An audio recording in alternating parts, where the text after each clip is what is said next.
if the exhibit is received as the ballistic administration in an open seal bag.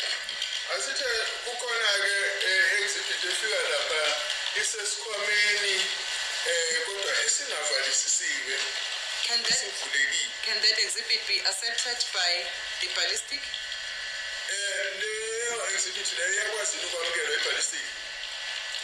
If it is brought by the investigating officer, it depends who is coming with that exhibit.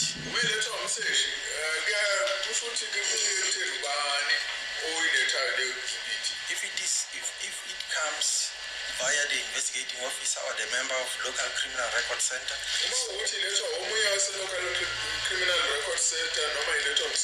or their representatives, it will not be accepted.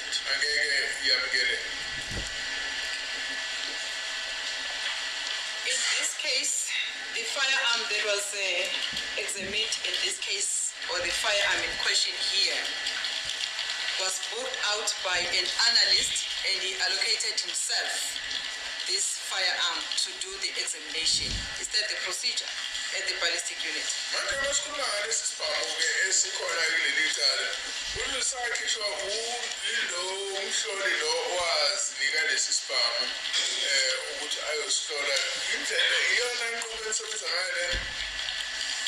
As I've already indicated, I think it's important that the question be put in its proper perspective. I mean, just to merely say the exhibit was booked out by the analyst to be examined by himself without giving the background that might give a wrong impression to the witness.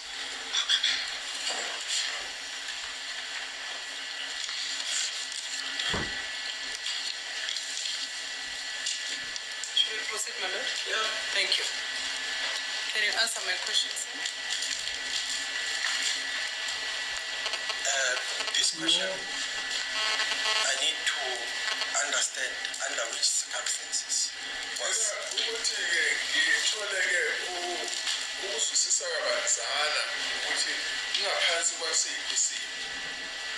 that done. As I've already indicated that we don't have a situation of one size fits all.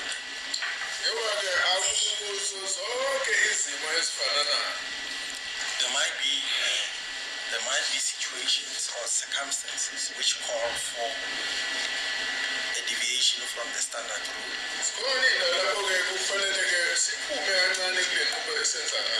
To be able to understand, to be able to answer this question, I must know exactly what happened, everything, so that I can put my answer in the correct context. Okay.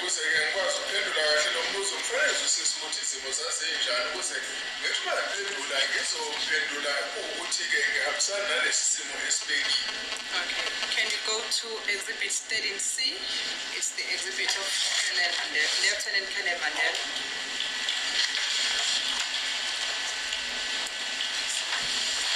Exhibit 13C.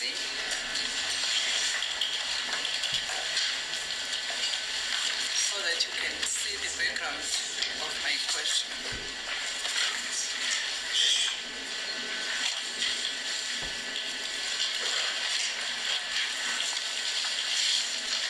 I will start on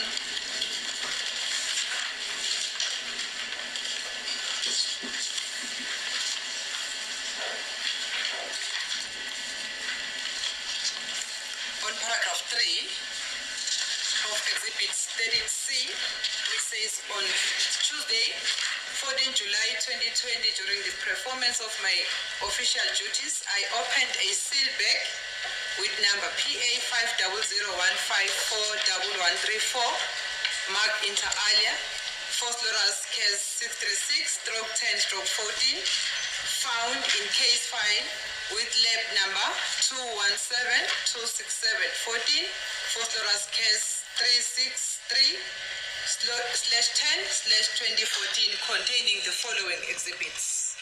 Lesibili ngomhla 14 July 2020 kubeni wenza umsebenzi wami ngavula isikhwama esasivalisisiwe esingaphansi ka number PA 154-1134 esasimawe ngokuthi phosphorus case 636 of 10 of 2014 esatholakala isingaphansi kwifayili kule 217267/14 phosphorus case 636-10-2014 esasinalokhu ngaphakathi.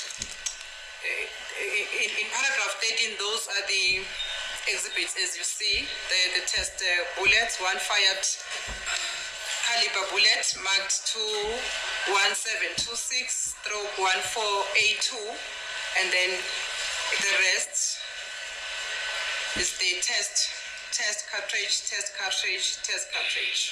Nje lana kutholakala inhlamvu esithutshuliwe ehlobo le 9mm emakwe ngokuthi 2172673/1482 lokunye ke inhlamvu ezathutshulwa kuama-test bullet.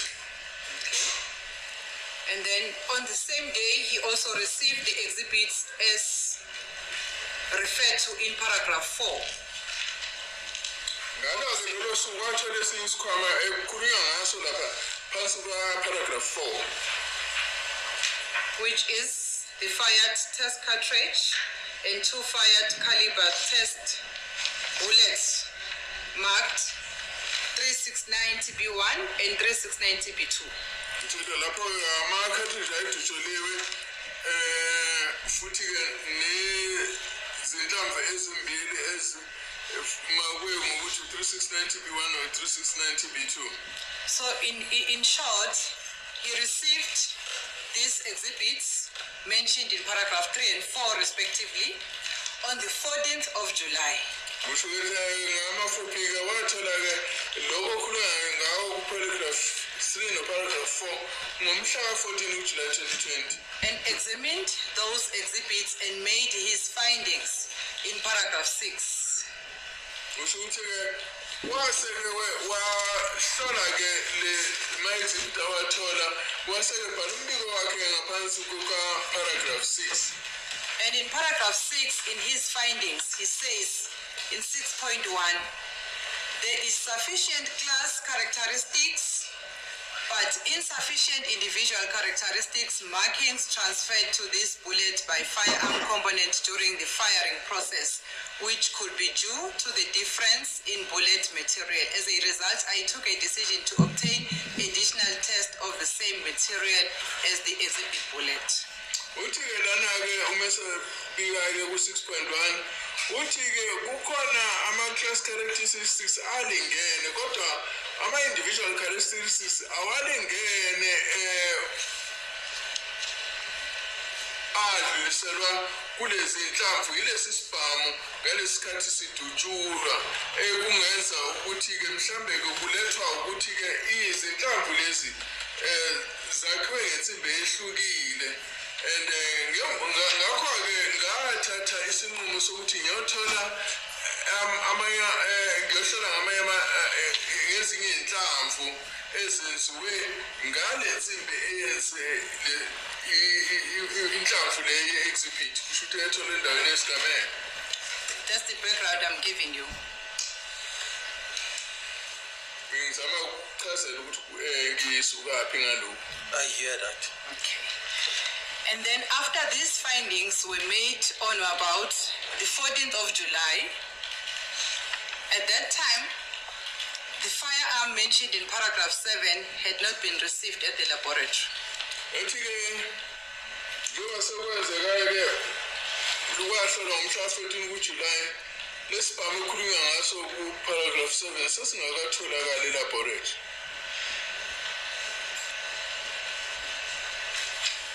Okay? I hear that. Are you following? I'm following. And then this respective analyst, then after receiving an inconclusive report, he then went out to the station to book out the exhibit in an unsealed exhibit bag. So-ke emasebona ukuthi umphumela awucaci kahle wasehamba-ke eyothatha-ke enye exhibit ayithola isesikhwameni esingavaliwe. In terms of paragraph 7, and then the examination was done in respect of paragraph 8, and then the findings are contained in paragraph 9. Manje ke le sibona lapha paragraph 7 wasehlola ngendlela ubhalwe ngayo ku paragraph 8 umphumela ke nombiko ulapha ku paragraph 9. So my question is it a procedure that an analyst will do an examination on paragraph 6 and find inconclusive report, and then on the other day thereafter the examination goes out to book out an exhibit himself at the station and take it to the laboratory and make this examination? Manje ke umbuzo wami ukuthi uma ehlolile ke njengoba ehlole ngaphansi kwa paragraph 6 wathola ke ukuthi ke umphumela walapha awucaci kahle wase ke yena ethi ke uzoyobuka isibhamu ebese esiyisa lapha elaboratory ayoqhubeka ngokuhlola indlela okwenziwa ngayo yini. The way I see what is written in 6.1 of his report, as it has been read. Yes. What is it? Because I'm told of a hypothetical situation. My Lord, is the report for Lieutenant Colonel Mangena? Yeah, why didn't you tell this witness that? Because now you're painting a hypothetical situation. Tell him, this is Mangena who did this and that and that and that and that. Thank you, my Lord. This is Mangena who made this examination and made these findings. If you look at page 1, I thought we are familiar with that. I thought you're familiar with this type of report.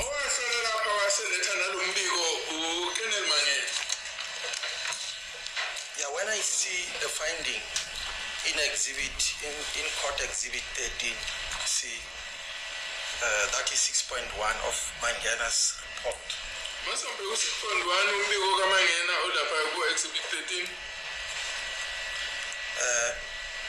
way I see as it has been read, this is not the final report. Yes, I did not say it's the final report. I said it's the first findings that was found by Mangena on this date, which is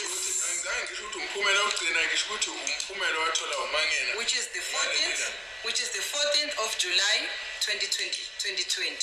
Ushuthi lo wahlola umhlaka 14 kuJuly 2020. Yes, it's a finding. It's an independent finding. Whether it's the first or the second, but it's a finding. Ushuthi lana umphumela. Noma umphumela oqala noma wesibili kodwa ke umphumela lo.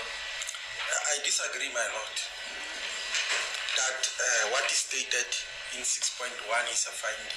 Okay. What is it? 6.1 only motivates why he went to the station to fetch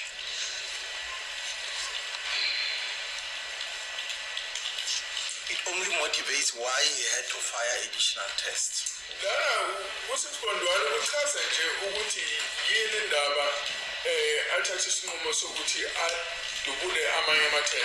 Okay, let me assist you, Lieutenant. Paragraph 6 says, I examined the fired bullets mentioned in 3.1 and 4.2 and compared the individual and class characteristics markings transferred to them, that's the examination, by the firearm components during the firing process using a comparison microscope and found.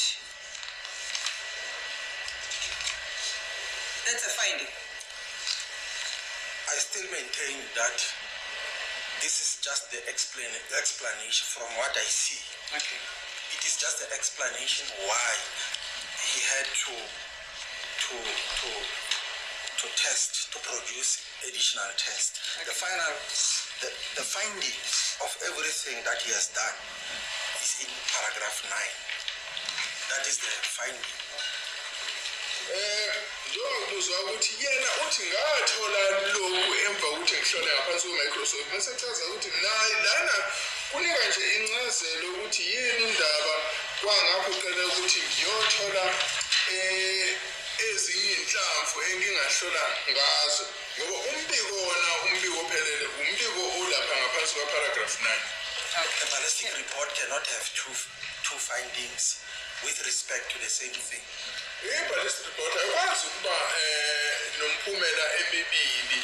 Okay, so it's wrong what is written there to say and found. Usho ukuthi masithi khona engakuthola usho ukuthi kuyiphutha lo. I can't, I'm not going to, I read the whole, when I interpret this, I do not only look at one word. I read the whole statement under paragraph 6.1. Mangibheka u-6.1 angicaphuni kuphela igama elilodwa kodwa ngifunda yonke iparagraph futhi ngitholisise kahle ukuthi ubekhuluma ngani. So essentially my interpretation of this paragraph is not only based on a single word. Futhi ke uzwisisa kahle ukuthi kubhalweni la kule paragraph angincikanga kuphela egameni elilodwa. Okay, then can we now, that's the background I wanted to give it to you. Can we now go back to my question? Maybe you can be able to follow it, to answer it now. Mhlawumbe ungaphindela uyophendula umbuzo wami ke manje. My question was, is it the procedure at the forensic laboratory that after the exhibit had been examined, and then the same analyst will go out and book out the exhibit at the station, bring it back to the laboratory and do the examination? Is that the procedure? Yona yini inqubo yokuthi uma sekukale kwahlolwa lo mhloli la aphindela aphumele ngaphandle ayolanda futhi ke le exhibit abuye azoyihlola futhi. Yona inqubo yini? I have already explained that there will always be circumstances which come into existence. Njengoba sengichazile ukuthi zikhona izimo esihlangabezana nazo that will prompt one to make a particular decision. lezo ke zimo zizophoqa ukuthi umuntu afike eyinqumeni ezithize. As we don't live in a perfect world, njengoba singahlali ke emhlabeni ongenasici. the regulation is just there to provide guidelines. Futhi lama regulation ayakhona nje ukuthi asisize ukuthi kusetshenzwe ngendlela ethize. But it will never be able to cover all future or potential circumstances that may come into existence. Futhi lama regulation awakwazi ukuthinta zonke izimo ezingakwazi ukuthi sihlangabezane nazo. Thank you.